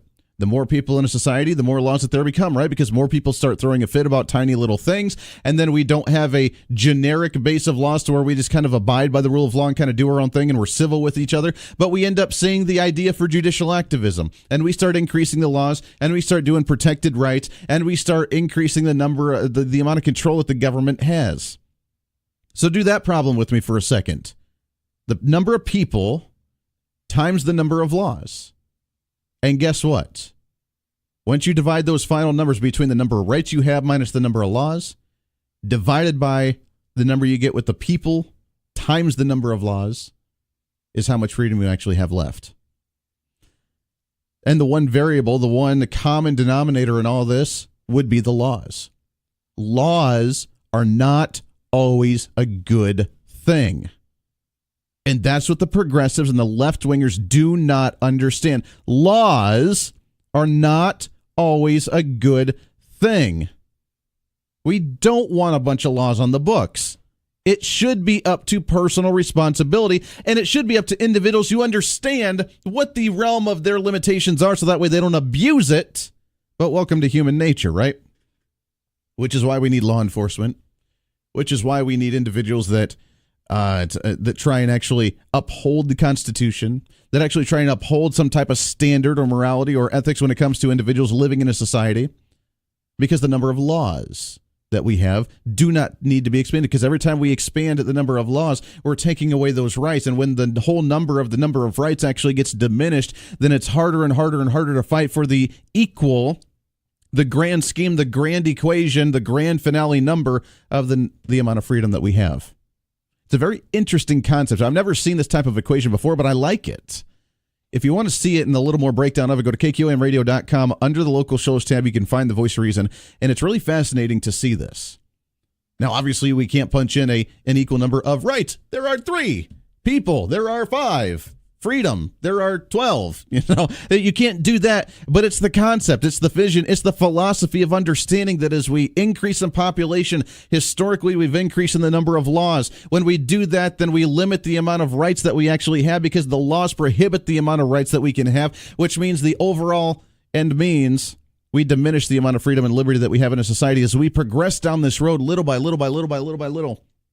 Pretty soon, we don't even have any freedom and liberty. And then we see a whole new equation. T equals F divided by L. Tyranny. When you see the amount of tyranny, then you can start gauging it that way. The number of tyranny is when you divide the number of freedoms by the number of laws. The final number that you got from the last equation, jump that in there and divide it by the number of laws again. That's how much tyranny you have in a society. Guess what? It makes sense, doesn't it? It's accurate, doesn't it? Isn't it? It really makes you think. So as we go to a city council meeting, as we go to a county commission meeting, as we fight at the state legislature in Topeka, as we go to Washington, D.C., and we say, you know what, we need another law in the books because this is out of hand and this is out of control and this is crazy and we need them to do something. You hear that lately? The whole gun debate, the whole Second Amendment thing. We need to do something. According to David Hogg, the generation above us has failed. The generation before us has failed us. They haven't done anything. It's time for us to do something. What exactly does that mean? It means that you want more laws on the books. You want more control by the government, which means, guess what? More laws equals less freedom and less rights, which means you have less liberty, which means you get the increased tick when it comes to tyranny. Crazy how all that works, right? 316-721-8255. Kind of an interesting concept, especially when it comes to Memorial Day, because guess what? This is the equation that so many individuals have lost their lives to defend. To keep that number of rights a little bit higher than the number of laws on the books, and the end equation when it comes to the number and the amount of freedom that we have, that's what they fought for because we understood the meaning of having a whole positive number, not a negative number when it comes to the freedom in society. And they fought to defend that and keep that where it needs to be. 316-721-8255. Let's go to the phones. Line number one. Good morning. What's your name? Nate. Hey, good morning, sir. How are you? Pretty good. Good. Hey, I'd like to touch on a couple points. One is, as you were just mentioning, you know, those wanting to take away the Second Amendment rights to protect everybody and everything. Well, down in Oklahoma yesterday, there was that shooting, and it was somebody carrying a gun who stopped it, and they're all going, boy, I'm glad there was somebody there with a gun. Gee, yeah, shocker. Someone, a bystander, walking by Louis' restaurant as the individual walked in, opened fire. Luckily, no one died, except for, guess what? The shooter, because there was a bystander with a handgun that ended up eliminating the threat. Shocker how that works, right? Amazing, isn't it? Amazing. Which really, and I mentioned this in the first hour, but I really hope that the state of Oklahoma can use this as an example of why they need constitutional carry. It was passed in both chambers of Congress this year for their legislative session. The governor vetoed it, thinking that would just create anarchy and the police wouldn't know how to enforce any type of gun laws and they wouldn't know what to do. Maybe this is the opportunity as they go into their veto-proof session that they can override that veto in the legislature by understanding these types of cases are what keep America safe. Yeah, it's amazing they couldn't look one state north and see how well it's working up here. It's anyway, the other one I was wanting to say is off of something we touched on yesterday and what you had mentioned, the fact of, the land of the free and the home of the brave, and what's in that. They keep going back to our national, problem where we had slavery. They never point out the fact that we fought a war over that. We ended it at great cost. We ended that national sin, and it cost as many people then as all wars since. Sure, combined. So we've paid greatly for that, and those same social warriors, not one of them is out there protesting these nations that still have slavery. Like all these Islamic nations that do this to people. Sure. They're not saying one word. It's not really about that. It's hate America at all cost. You absolutely hit it on the head. You're right. I mean, we have nations that still have slavery, that still treat women like they're slaves, that still treat the LGBTQ community like they're slaves, where they beat them and tie them up to chairs and throw them off 5-story buildings like we've seen numerous times, or bury them in the sand and stone them until they're dead. That's okay, apparently, but here you're right. The war that cost more American lives than any other war at 650,000 individuals that died in the Civil War to fight to try and end slavery, which was, not the whole aspect of the Civil War, but it was a large portion of it. You're right. The most deadliest, bloodiest war for the United States and for members of the United States And yet we don't hear about that because they're still fighting for something that ended over 100 years ago. Now, if there's things that are being people that are being treated unfairly and things that are happening in society that are making people get less of an opportunity, then yes, let's address it. But that doesn't mean people are still incarcerated or slaves in today's society in any way, shape, or form. Yeah, they largely support those very same groups that are causing slavery now, and that's the ones they support and not the ones that is what we're based on, which was that we having that moral law. That's why we didn't need all these other laws, because everybody lived by a common moral law that was, based on Christianity. Exactly. I completely agree, my friend. Happy Memorial Day to you. Thanks so much for calling in. That's excellent points. We don't hear about that. When are they calling in and saying, thank you, Republicans, for having someone like Abraham Lincoln end slavery in the United States? Calling in and saying, thank you, Republicans, for starting the NRA, which was intended, by the way, to arm African Americans in the late 1800s, early 1900s, to fight off the KKK that was the branch of the Democrats. Thank you, Republicans. Thank you, Republicans, in the civil rights time that, by the way, ended segregation and ended the what was it? The equal but separate or equal but whatever, and they ended the Jim Crow laws and they ended all this other. Thank you, Republicans. Thank you, conservatives, who actually stood fast on conservative ideology that we don't look at the skin of the color or the color of the skin, but by the character of the individual. Thank you, Republicans. Thank you, conservatives. You know what? Democrats have kept us down too long. Progressives have kept us down too long. No longer are we going to fight for some kind of socialist utopian where they protect us and give us goodies. No longer are we going to stand for that to where they create servitude and slavery based on social welfare programs, based on debt that they get you in as a person, based on debt that they've created as a nation when it comes to social program spending, based on the tyranny that bloated big government rules and laws that create by the Democrats and the progressives and the establishment and the elitists, that we're not going to stand for that crap anymore. We're going to stand for freedom and liberty, what was intended by this nation. So when I look at the flag, I see a flag that resembles the right for me to choose what I want to do, not the rights of the elites telling me what to do. Because that's not what that nation was actually formed about. That's not what we were actually supposed to be represented by. Let's go to the phones here, shall we? Line number 2. Good morning. What's your name? It's Wallace. Wallace, what's happening, sir? Hey, I want to finish up on my school funding thing yesterday, and then I got to touch on the whole president's Twitter account. Okay. But, yeah, the school funding thing yesterday, I proposed the parents simply pay, this $50 monthly fee, which equates to $600 a month per student, or $600 a year per student.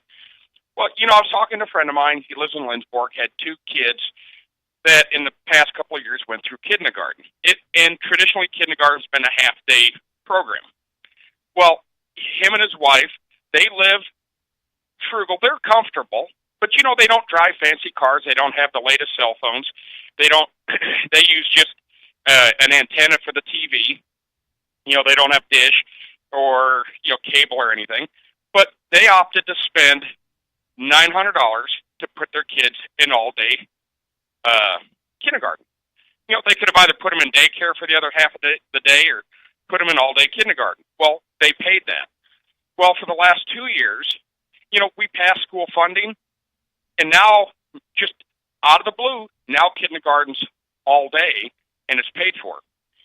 We fed the animal. They figured out how to spend that money, expand more education, sure, and something parents used to pay for, now we're paying for, through the state. Well, come on, you got to get subsidized, and you got to feel really good about it, right?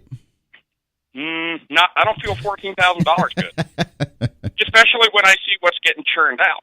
Sure. No, I don't feel good. But now on the president's Twitter account, you talked to a gal. You called her your wife, but I thought she was from Topeka. Was that your wife actually that you were having this big debate?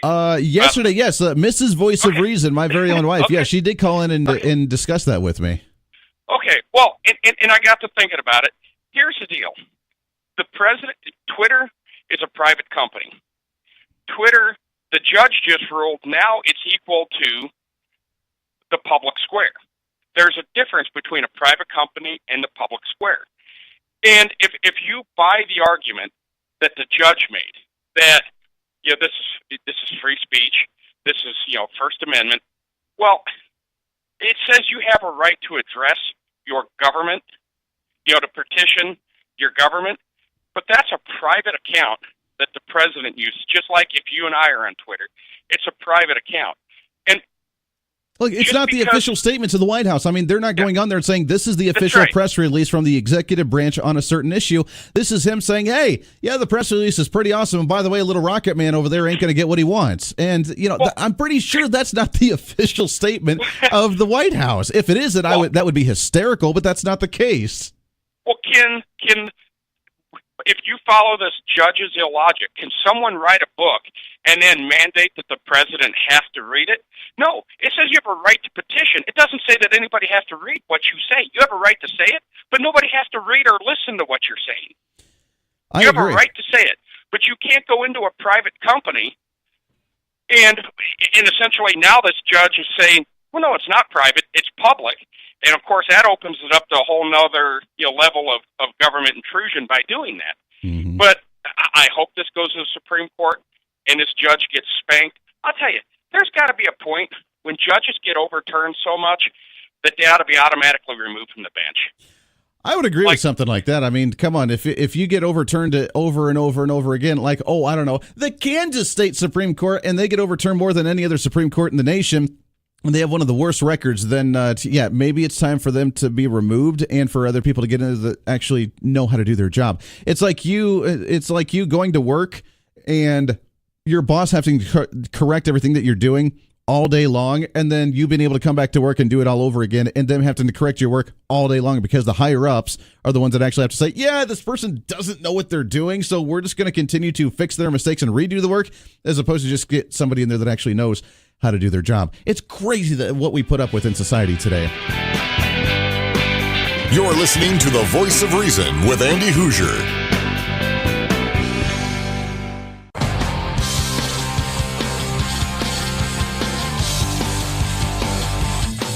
Wrapping up hour number 2 already. The show goes by way too fast. We appreciate everybody hanging out with us because that's just the way we roll, baby. We got a lot more coming up. Hour number 3, our legislative recap, part number 3. As we talk about some of the issues happening from the state legislature. Really excited for that one. Coming up in just a minute. Your thoughts and calls as well as it is, of course, a free-for-all Friday.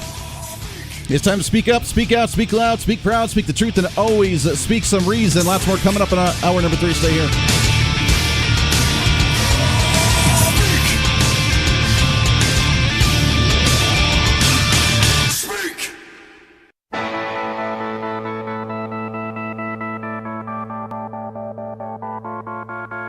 It's time for Reason. If you have a $200-$400 cell phone bill every month for you and the family, then you have a problem because we're paying you what the market actually sets for you and for your job skills. We're paying market value for you, and you're not going to manipulate the market on what the value of your job is just because you can't figure out your own personal budget.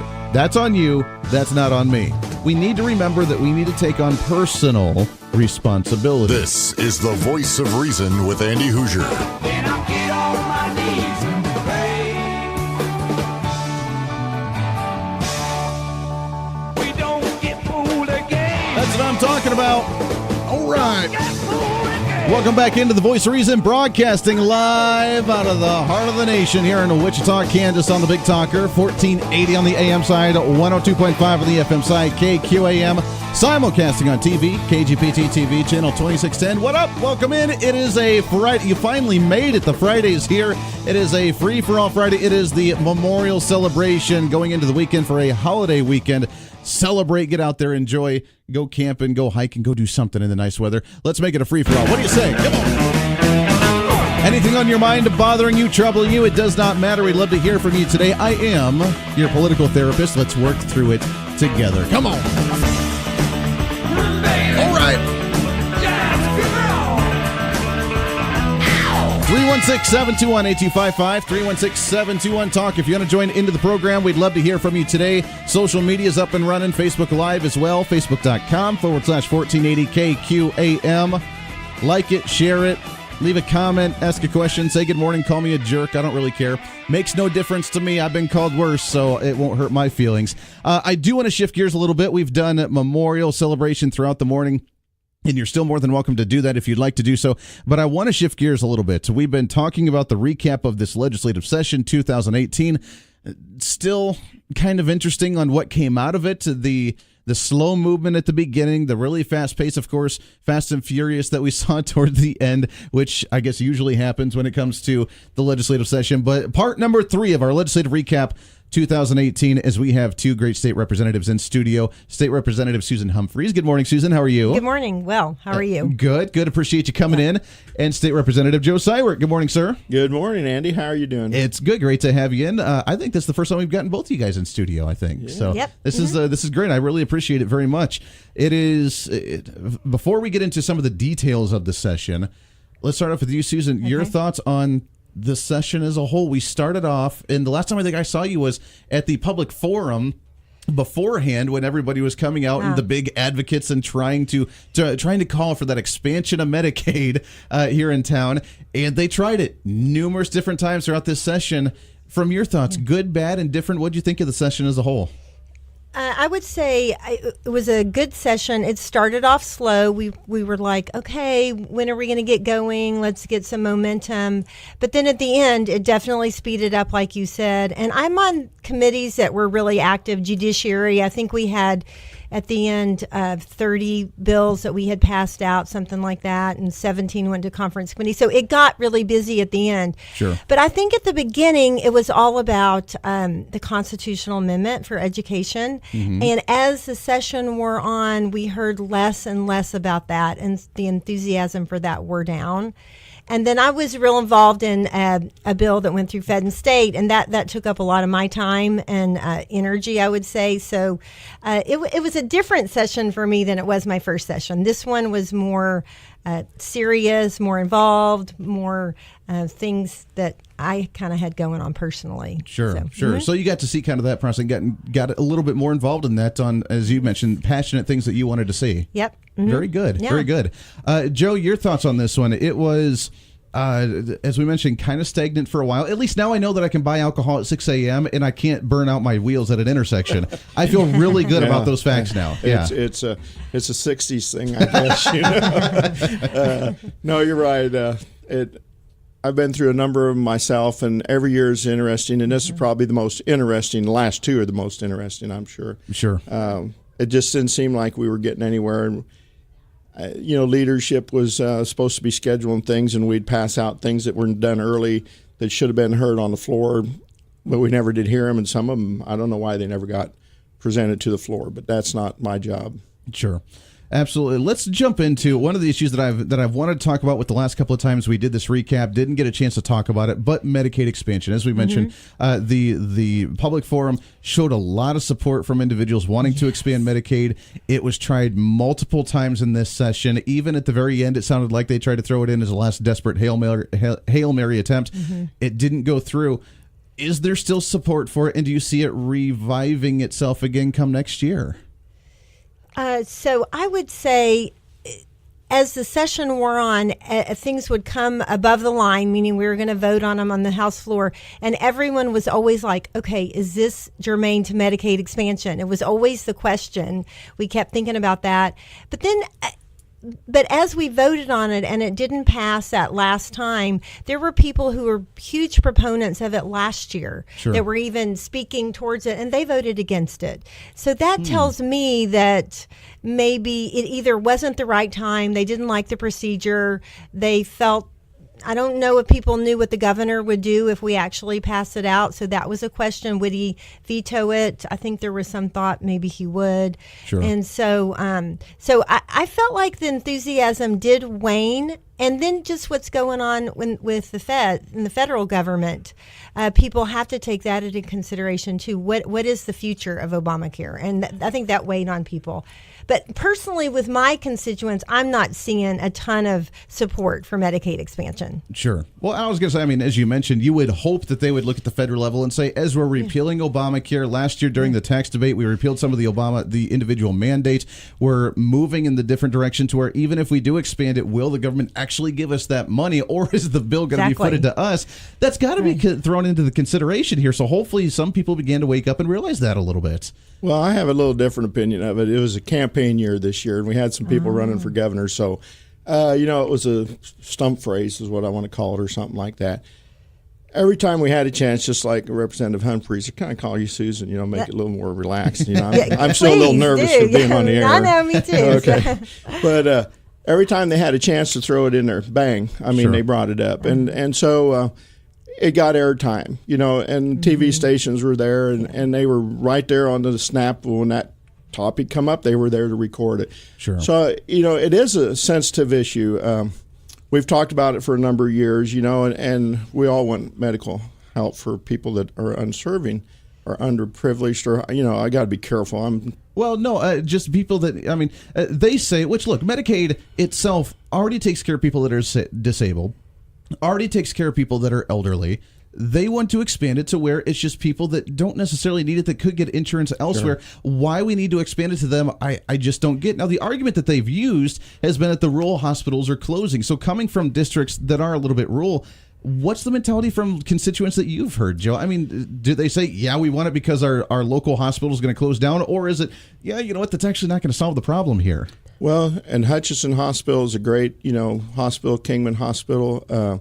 We visited with them. Part of the issue was, people not paying and people coming in there that don't have it and undocumented or whatever you want to call them, that they have to pay for, But the thing is, too, we got to look at the people that are working.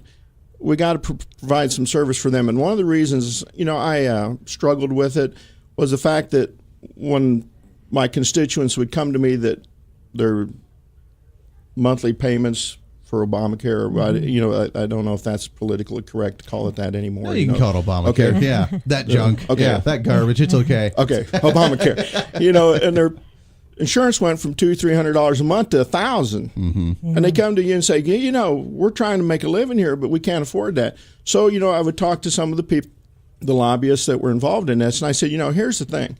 You want me to support Obamacare, and if you can help these people out that are working, that are really struggling, they're out there working, and it gets to a point in time where maybe they shouldn't even be on it. Maybe they should switch to go to the other way, and it's all free, and you can watch Oprah in the afternoon, But the thing is, they couldn't help them.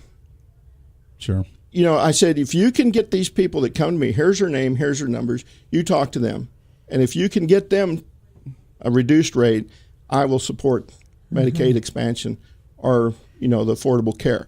Sure. The key to that is affordable care, and that's not what it is. It's not affordable care. When somebody's medical insurance goes from $250 a month to $1,000. That's a problem. That's a problem. That's significant. It's like my cable TV, it keeps going up and you got less. Exactly. On the other front of it, too, we can talk about the efficiency. We've had many callers on the show that are nurses and doctors that deal with Medicaid patients. Sure. And with the lack of resources for the doctors and the clinics that actually accept Medicaid that are actually trained for that. And if we expand it to have more people on it, how is that going to help the efficiency of the doctors that already do to be not overwhelmed and swamped by people coming to them with the program? Exactly. And it also includes children, too, which I think that you did mention, which that's important to note that we are taking care of the kids. But there's people on waiting lists. And if we just add more people, how is that going to help the folks who are already on the waiting list and having trouble being seen? And the states that have expanded, like Arkansas, I think they're just broke because the costs were so much higher than they thought it was. And as much as I would love to help the rural hospitals, when it was all broken out, it really wasn't going to be the savior of the rural hospitals anyway, Andy. I think when they saw what it was going to provide the hospitals, it really wasn't going to be the ticket that was going to make them survive. Absolutely. We got a couple minutes before we got to take a break, but there is an idea, and I'm sure you've heard of it, but the couple clinics that are here in the Wichita area that are doing not necessarily the insurance part, but just doing like the monthly premium, like a private club membership thing, and then they can go and get their treatment that way. Do you think health care is going to go that direction? And we can start getting rid of Medicaid, we can start getting rid of the different insurance plans, and it's just, if you want to go to the clinic for them to screen you, to take care of you, to give you prescriptions or whatever, you just pay that monthly membership, and that way you can go and get treated. I think it's a good idea. It's kind of going back to when I was a kid in the 50s. My dad would take you into town. If you were sick, you walked into a storefront on Main Street, the doctor would come and they'd look you at the clinic. He'd come back and write out a handmade ticket, $2 or $3. What do you got? Sure. And that was it. But in today's environment, I knew doctors that donated their time to go out in western Kansas and help people or fly to different places. Sure. But the problem was they were donating their time. They'd come and do things. And when you'd talk to them, because, you'd fly them around to do that, they quit doing that in the United States because of lawsuits. And I think if you look back, and I was listening to your talk earlier about the formula, the formula always comes back, to lawyers. All those Sorry, guys. I'm not. Yeah. Well, there's good lawyers and there's bad lawyers. Like I said, when you need one, you don't know whether you need a really good one or one that's really bad. Exactly. It's the never-ending game there. Right. Yeah. No, exactly. But I think what's happened to the medical industry is lawsuits. And like this guy used to fly out to Western Kansas. He quit going there. He said, I can go to Haiti. I can serve 25 times more people there because they get in, they come, they want to go. The other ones come and they turn around and sue you. And I'm doing this for free, and then I get lawsuits. Right. I'm doing this for free. That's the key. That's that affordable care. It's free. That new American dream. Yeah, the great American dream. But I think if we could do tort reform, or I don't know if that's the right term, lawsuits. I know Hutch Hospital is created to deal with Prairie Star that, you can come instead of going to the emergency room for $900, the flat charge for $900, you can go to Prairie Star. We'll give you a voucher. For $75, it's $35. Walk in, here's some extra money. And, the controversy even on that was, if I understood it right, and I don't want to say, but people didn't want to do that because it was, it's not like you got to get back to work. You don't have a job. Right. So you got time to drive over there, I don't know. There's a lot of different interesting opportunities and ideas that we can think about, but the fact of the matter is that when government's involved with it and it's become so complicated like this that it doesn't treat the customers and the patients the way that they need to be treated. And that's really what it is. Got to take a break real quick. 20 minutes past the hour. Lots more to get to. I want to touch on a little bit more on Medicaid. Also, when it comes to the budget and the news that just came out just as of yesterday or the day before when it comes to the Kansas Supreme Court and their decision potentially when it comes to educational funding. So we'll talk about all that and more. Your thoughts and calls as well. It's a free-for-all Friday, baby, here on The Voice of Reason. Stay here. This is The Voice of Reason with Andy Hoosier on the Big Talker, KQAM.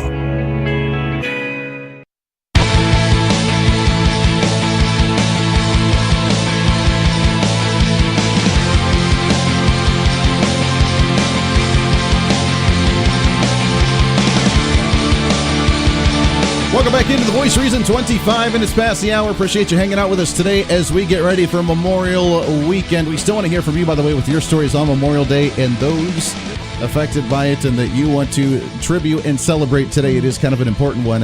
316-728-8255. In studio with us here for another half hour or so, State Representative Susan Humphries along with Joe Seiwert. And wrapping up the discussion on Medicaid, the discussion this year was kind of the difference between the expanding of Medicaid in the CanCare program versus the CanCare 2.0 and fixing some of the problems within the program, kind of privatizing it more, working on the streamline of it and some of the issues that it had, which sounded like a good idea, wanting to actually fix the issues because CanCare 1.0, I like the idea of going towards the privatization, but it still had its little flaws in there. But then we were debating this year, do we go to 2.0 or do we just expand the program? Which, here's my thought. On a theoretical stance, I don't understand why certain individuals like on the progressive side of the aisle that want to expand the program are there trashing the program, saying that it's not working, that it's broken, and that it's a bad system, but yet we want to expand it. To me, that doesn't make any sense. Does that make any sense to you? I mean, we don't like the program. We don't like that you privatized it because you're terrible, evil capitalists that like to privatize everything for the efficiency of it. So it's broken, but yet let's make it bigger so more people get on it. To me, that doesn't make any sense. Wow. I mean, I totally agree. And I could go off on that when we complain about the post office and government being involved in everything, and yet we don't want any competition in school. So I'm sorry, I'm getting off on something else. No, but you're right. I mean, when it comes to the thought of competition, whether it's competition with the health insurance like Medicaid and other programs that are there, or whether it's the competition between mail delivery, or whether it is education in school and actually have school choice or charter schools or private schools or that sort of thing, they don't like the competition, but yet they complain about the system that's currently there not working. Right. And so I think 2.0 had some work requirements, if I'm not mistaken. And there are other states that are starting to implement that, and even the federal government. And I think they're seeing some good results. But in Kansas so far, we've not taken that step, that jump to Haven't taken that leap yet. Right. And that would have been nice. I mean, that would have been nice to put some, God forbid we do ever expand it. But if we do, I mean, the work requirements on there to say at least the federal level was what, the 20 hours a week at least to be able to work or volunteer, do something in order to qualify for that. Right. Many states are going down that road, and they're seeing dramatic drops of individuals on the Medicaid program, which is going to cut the cost of the program itself. Why wouldn't we want to try and implement something like that? Well, years ago, I've been in there long enough. We've worked with several different governors and several different political affiliations as governors, and as a whole different world. And a lot of the new people that came in have only been there with one governor. They've never worked with opposite parties. But years ago, I was on a committee on Fed and State Affairs, where the governor came in and brought a guy from Florida healthcare systems in to try to change it, create a workplace environment. You had to work to get it. If you were under 27 years old, single white male, that you could work, you shouldn't be on free services. Because there's jobs out there. We look for jobs all the time in our industry, and we can't find anybody that wants to work. Right. The educational system, it seems like it's downgraded blue-collar jobs that nobody wants to do it. But why would I do it if I can get everything I need for free? And I look back when I was in school, when I turned 18, my dad said, it's time for you to move out. We had a 5-bedroom house. And what's the deal? And he said, you're 18. You're 18, time to go. It's time to go, and you got to pay your own stuff. And I didn't know. I didn't know you could get free student loans. I didn't know you could get. So I worked a number of jobs, and look how I turned out, But anyway, that's good. That's the thing that we don't do, and we fought that in the dialogue and the debates on those committees, but it never made it in the media, at that time, because it wasn't important. We had a different administration in Washington pushing a different effect. It kind of goes into the same thing we talked the story earlier this morning of the 30-year-old guy that had to go to court and the federal judge saying, "Sorry, you got to finally move out of the house." And I got my rights, dude. Give me a break.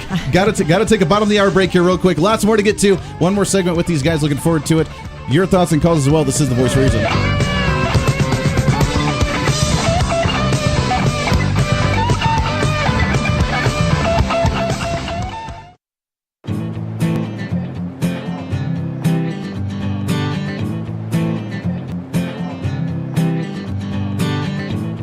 Keeping reason in the world of politics. But if you're really angry, why in the first place are you not frustrated and angry at the fact that you have to spend $250 to $600 of your own cash to be able to provide resources in the classroom? This is The Voice of Reason with Andy Hoosier. Welcome back into The Voice of Reason. Wrapping up the program today, 35 minutes past the hour. Happy Friday to you. Happy Memorial Weekend. If you are out and about, maybe you took today off, then good for you. Actually taking a holiday, a vacation. We'll be off on Monday. We'll have a Best Up program running for the show on Monday. Today is our Memorial Day celebration, as we've been doing throughout the show today. But right now, we got another segment. State Representative Susan Humphries, State Representative Joe Seiwert. And let's get into the fact that we, passed a budget with $1 billion in additional spending this year. Yep. Which it kind of reminds me of 2012 almost, to where we didn't cut any spending. We actually increased spending. But the tax rates kind of, for the most part, didn't really change up or down or anything. It would have been nice to see some tax cuts. We didn't see that, but we increased more spending. Where are we getting the money, Susan? Great question. Well, I think, our receipts are up a little bit. And so people think, great, we've got more money. We can spend more money. And then I think one of the most disappointing things for me was that last day of the session when we didn't pass the tax bill that would have returned the windfall to the people, actually. I don't know if you've talked about that on this show. It's a little bit complicated. But basically, people in Kansas got a tax increase without any sort of vote or due process or anything. And so that's extra money that's put into the state general fund. And so people think we're doing okay. And so if we're doing okay, then let's spend the money. Let's not cut back and have that extra, on hand when we need it. And from what I understand, we'll need a tax increase next year too, partly because of the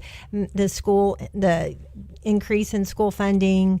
And there's some good things in it, though. I'll be honest, we're paying our capers. I think that's important. We have an obligation, and I think a conservative stance on that is that we pay our obligation. So I'm okay with that, but not okay with just increasing the budget just because we got a little bit more money in this year. Because we can. And Joe, you kind of referenced this earlier in the show with kind of the rhetoric when it comes to an election year going into a midterm election. As Susan said, the revenues were up when it comes to tax receipts month over month. So we're saying, hey, the economy is doing really well. Let's spend more money. Last year, after we did the retroactive tax increase, it was just to compensate for the $1.2 billion shortfall we've had. It didn't increase our, put money away for additional spending later on. So, I mean, we were still projected in 2 to 3 years to be in a red. Then we increased spending by another $1 billion this session. But they say because of the revenue receipts that we're going to do well. Is this just the ploy to not have to raise taxes during an election year? And then go into 2019's 2-year budget cycle and say, oh, look, we thought we were going to do well. The economy tanked. It was still Governor Brownback's fault from before, so we need to raise taxes again. Yeah, that's you're depressing me in a sense. Well, one of the things, and maybe I've seen, we had so many new people come in and they voted for one thing and now they're not running again, or they're not going to come back, and they go, I don't want to put up with the headaches, but we made headaches for the rest of us. Sure. And so that maybe answers your question. If you were there for the reason to support your district and to do good policy, you would stick out and say, okay, I voted for this, but now I'm going to stay and try to make it where we can do it. Again, that was brought up with cutting funds. Again, it's like kids, you give them $10 and say, here's your allowance, and then you go spend $11 on candy, and then you go back to the grocery store and you owe them another $1. Said your kid was in here the other day, And right. And I add to the $1 million question, one of the things you can't cut without making cuts in business too. The business model, if you don't take it in, you don't spend it. Mm-hmm. And you don't expand unless you can see a model. You have to present a model to be able to see how you're going to make that money up, and that's what we don't do. Sure. Here's the ultimate question as well that goes right along with that. Is the biggest issue that we went into the session with everybody wanting to know was a constitutional amendment when it came to limiting the Supreme Courts, because we're tired of litigation. We're tired of our own tax money being used to sue ourselves for more tax money going into the system, which I still don't get that system. But the leadership, I gave them credit for a day or two, said that they were going to address the constitutional amendment before we did educational funding or a bill on that.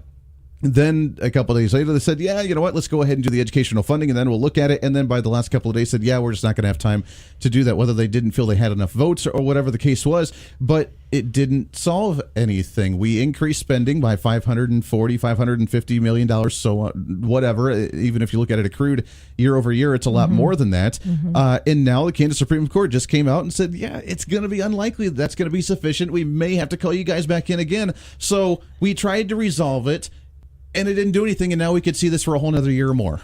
Exactly. And I would just add that there was great enthusiasm at the beginning of the session. And I think our speaker did work hard to get the constitutional amendment in a committee, and we heard it in judiciary, and it changed, and everyone was saying depends on the language, if I can support it. And by the end, nobody's interested in it.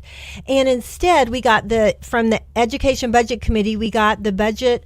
I mean, we got one bill to vote on. We could either vote it up or down. We didn't get a good bill. We didn't get something that we could get behind and say, we think this will work. It's got some accountability in it. Maybe it's got some education freedom, choice in it, that kind of thing. Instead, we have one thing we can vote on. And that, I think, goes back to who do we have in our legislature. We have to have conservative leaders. We have to have chairmen, so that when we all get to vote on a bill, then we're voting on a bill that's conservative, that does actually deal with what our budget is going to do. We have some extra, we cut, but we didn't have that opportunity. People say, why don't you go up there and cut? And I'm like, I would love to, but I'm not on that committee. So I don't get to do that. I don't. I just get to vote up or down on this bill. So right. and so I kind of think, well, if they're not going to like it anyway that we put $500 million in, why didn't we just say we're not putting any in? Right. So let's try that and see, because if listening to the hearings on the other day, it was clear that the justices were antagonistic towards the state's position. Mm-hmm. I think you already mentioned it, but the question is, what do we do to get that constitutional amendment? Is it getting more conservatives in the legislature in order to support it on the floors of both chambers? Well, in my opinion, from the old school, put your name on it. Get that vote out there, and what I don't like, the speaker's done a tremendous job, but, some of the people below, were afraid, well, we don't want to make them vote on a bad bill. Well, put your name on it and let your constituents look at it and say, hey, here's your chance to do this.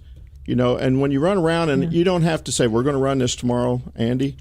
Well, you're going to vote. You can vote how you want to. I don't care, but your name's going to be recorded whether you up or down this bill. Right. But don't tell them you're not going to vote for it, and then we go, we're not going to run that bill now. So nobody knows. Right. Nobody knows how you want to run it, and you can't go back home and you can say, this is where a conservative vote is, and this is a liberal vote. Sure. Okay? But you got to put your name on the vote. Own it. And if you don't want to vote for it, that's okay. But that's that. Everybody gets a ribbon because here's your ribbon. You don't have to put your name on it. We just got a ribbon. Don't know what it's for. Hey, all right. We got it. We got that participation trophy right there. Flag, exactly. But you don't know what it was for. Exactly. We do have a caller on the line if you guys want to put on the headsets. That way you can hear them if you have any questions. 316-721-8255. Let's go to the line number 1. Good morning. What's your name? Scott. Hey, good morning, Scott. What's happening? Well, my question is, I'm kind of wondering about the accountability of these legislators because, the judges can only get a verdict on something that's already in the law.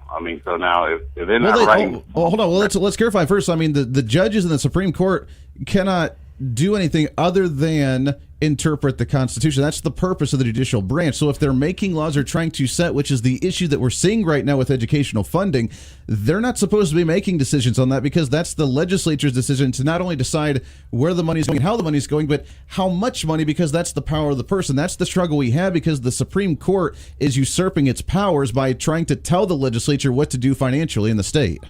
Well, what I'm saying is that if you write the laws correctly, the way you want them to go, then there's only one type of interpretation you can go for. Just like right. For some reason, there's a thing where they're blaming the Supreme Court, and it's the legislators who are writing the laws, so they have to be clear on what they're writing and what they mean in the laws that they're writing. Well, and that's the great point right there, and that goes back to that suitability that they included 50 years ago. That since that was included, we've seen this issue, and that's what we're trying to address, and we have to do that. The legislature has to take responsibility to address that. Well, one of the things I've seen over the years is that interpretation of the word. You're exactly right. It's our job, but we probably loosely did it because it was what they used to call the intent of the law. Mm-hmm. And that was the interpretation. We fight over the words will, shall, or may. It doesn't say it says we shall provide it. It doesn't say we will provide it. That's the issue. And that allows the legislature to give that out to say this is what we're going to do. We will provide it, but don't have to. Sure. And that's where you get... Like my lawyer told me years ago, he said, if we were any good at what we do, you'd never need us a second time. So we always write the word in there. And, it stuck with me. Sure. Because you bring up a very good question. I like it because that's it. You can take 2 or 3 words. We had a telecom bill that they brought lawyers in from New York City over 3 words, will, shall, or may. The bill was like 60 pages, but they only was concentrating on those 3 words. And that's will provide adequate, shall provide it, or may provide it. Wow, that's an interesting concept, yeah. And I think, Scott, that's a great point, what you're bringing up, that it is the way it's written. That's our Constitution. But to change the Constitution, we have to have 2/3, 84 votes in the House and 27 votes in the Senate to put it on the ballot so that the citizens of Kansas can vote on it. That's a tough task. That's a high threshold. So I think you're right, Scott. It is the legislatures. They're supposed to do the appropriating. They appropriate, but the Supreme Court has overreached, and yet to change it, it's a big threshold. It's a hurdle, but it's a hurdle that it's worth trying to fight for. It's a daunting task. We've got about a minute left here. The time goes by way too fast, but the final thoughts, it's going into next session, going into the midterm elections, what can we potentially see next year, and what do we need to do is, I think you mentioned it as well, we need to get out the vote, and we need to be able to elect individuals that are going to actually do something, right? 100%. And I'm very optimistic. I think there were... Republicans and Democrats that actually took some bad votes. Retroactive tax, that's not a good idea. and I have great hope that next session we'll be able to get a little bit more done. Sure. Joe, final thoughts on there, your thoughts next year? What I'd like to see is that if you run as a Republican, you run as a Republican. If you run as a Democrat, you run as a Democrat, and that's it. We need a litmus test to say if you're saying on your sign, is it a conservative sign or is it a conservative legislator? You know, are you doing what you say you do? That's that litmus test, and that's putting your name on that vote. Isn't it sad that we have to worry about people actually doing what they say they're going to do? Oh, yeah. Yeah, can't even trust people's word anymore. It's really sad. Joe Seiwert, happy Memorial Day to you, my friend. Appreciate you coming in. Susan, you as well. Thank you so much. Happy Memorial Day to you. Thank you. Got to take a break. Wrapping up the show today. Your thoughts and calls with the final couple minutes. This is The Voice of Reason. Stay here. The Voice of Reason with Andy Hoosier.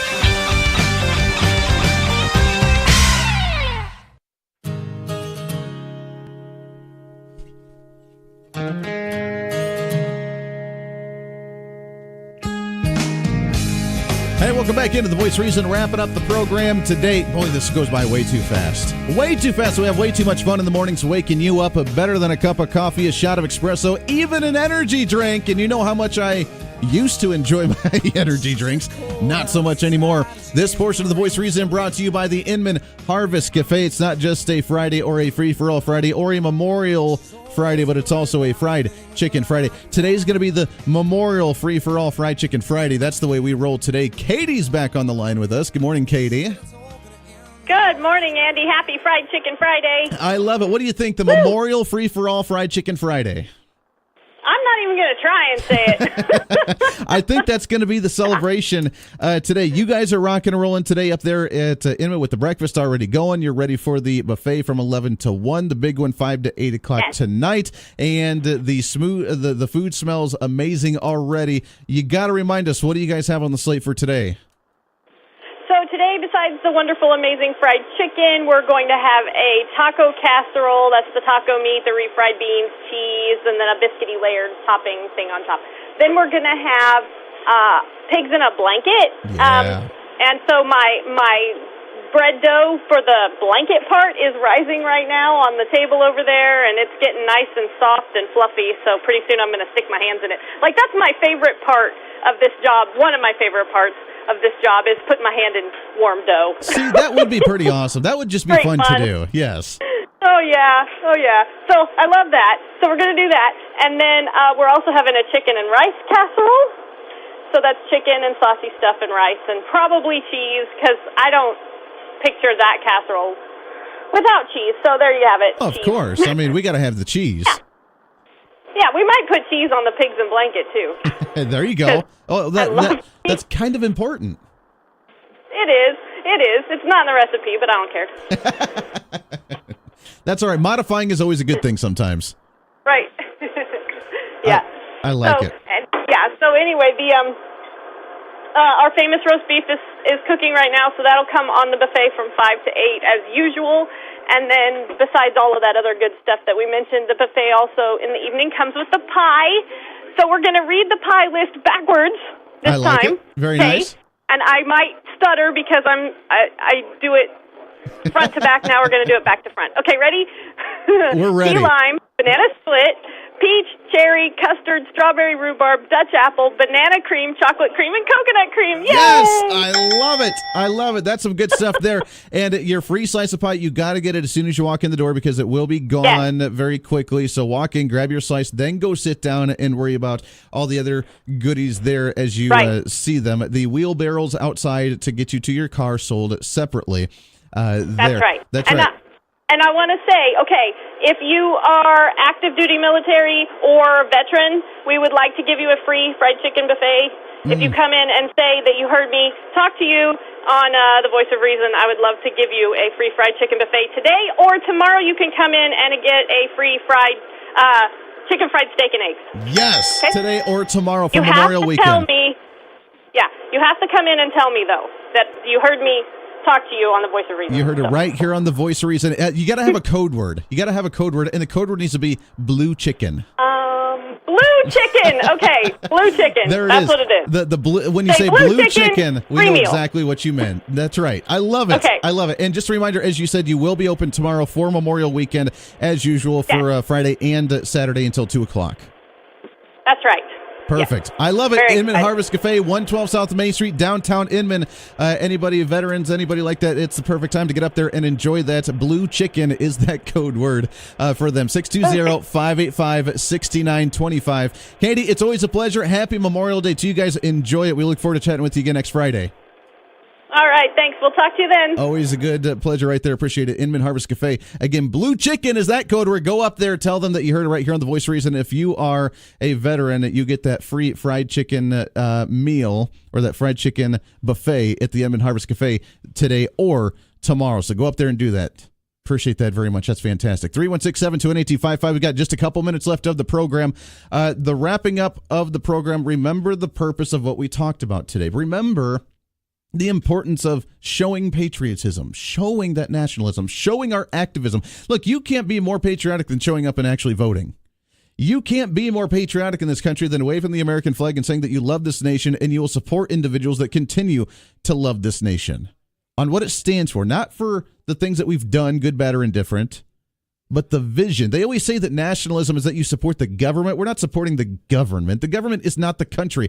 We, the people, are the country. It says it in our founding documents, for crying out loud. We, you and I, we the people, we are the country. It's not the government. We the people of the United States. So when they talk about nationalism, they talk about how much we pledge ourselves to a government and what the government's done. No, not at all. The government's the bystander. The government is the yin and the yang. The government's the dark part of it that we unfortunately have to balance things out, right? We always talk about the yin and the yang and the happy balance of the universe to where you get one thing and another thing comes around, and it's the balance of the universe all around. The government is not what creates freedom. The government's not what allows us to have freedom. The government what restricts it, which is why we try to restrict the government. Because we love our country, and we thank everybody that's actually understood that enough to want to lay down their lives to protect it and defend it. That's what we're all about, baby. And with that message, enjoy the weekend, enjoy the holiday. We'll have a best of running on Monday. We'll be back live on Tuesday morning. Everybody have a great Memorial weekend. This is your show. It's time to speak up, speak out, speak loud, speak proud, speak the truth, and always, for God's sake, speak some reason. This is The Voice of Reason on KQAM.